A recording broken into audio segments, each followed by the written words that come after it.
গাছের পাতা একদম লাল হয়ে আছে।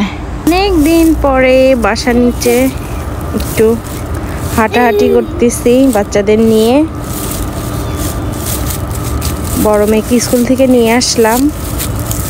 হ্যাঁ, তুমি হাঁটতেছো, প্রচুর পরিমাণ ঠান্ডা পড়ছে, গাছের পাতা সব মরে গেছে। ওই যে ব্রিয়ান্না দোলনা খাচ্ছে। ব্রিয়ান্না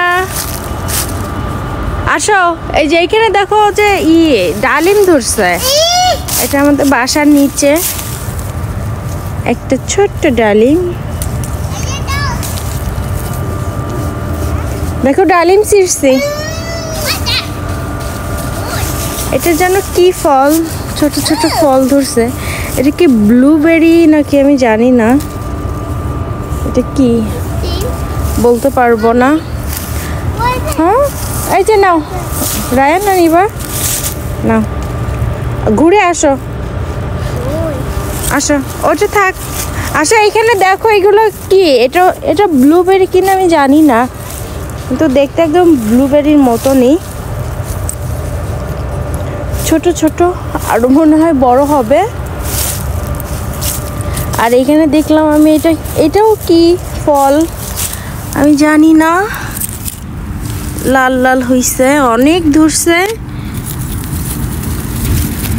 এই যে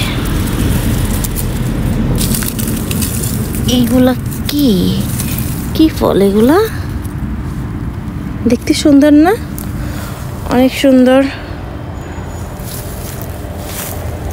জানি না এটা কি ফল। রায়ান্না,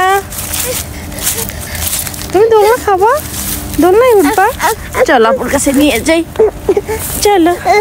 সামনের সময় অনেক সুন্দর লাগে, এখন তো শীতের মধ্যে গাছের পাতা পড়ে একদম হয়ে গেছে। একটু নামাও, একটু বেবি দোলনা খাবে, একটু বেবি উঠবে। আসো তাহলে, ওকে।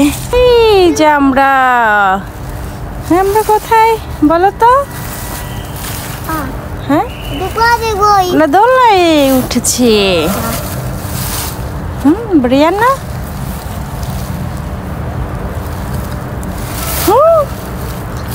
কি ঠান্ডা। বাচ্চারা পার্কে যেতে চাইলো, আমি নিয়ে যাই নাই, কারণ এখন পার্কে লোকজন বেশি থাকে, সব স্কুল ছুটি হয়ে যায়। তো চিন্তা করলাম যে বাসার নিচে যেহেতু দোলনা আছে, ওদের কিছুক্ষণ দোলনা খেলানোর পরে বাসায় উঠি। এখন ছোটটাও দোলনায় উঠবে, এখন ছোটটা তো আর একা একা খেলতে পারবে না, এই জন্য আমি বসে আমরা দুজন দোলনা খেলতেছি। হ্যাঁ, চারিদিকে একদম গাছের পাতা পড়ে অবস্থা খারাপ। সামারের সময় সুন্দর লাগবে, তারপরেও ঘাস কাটছে দেখে কিছুক্ষণ থাকবো, মশা নাই। ওই ব্রিয়ান্না,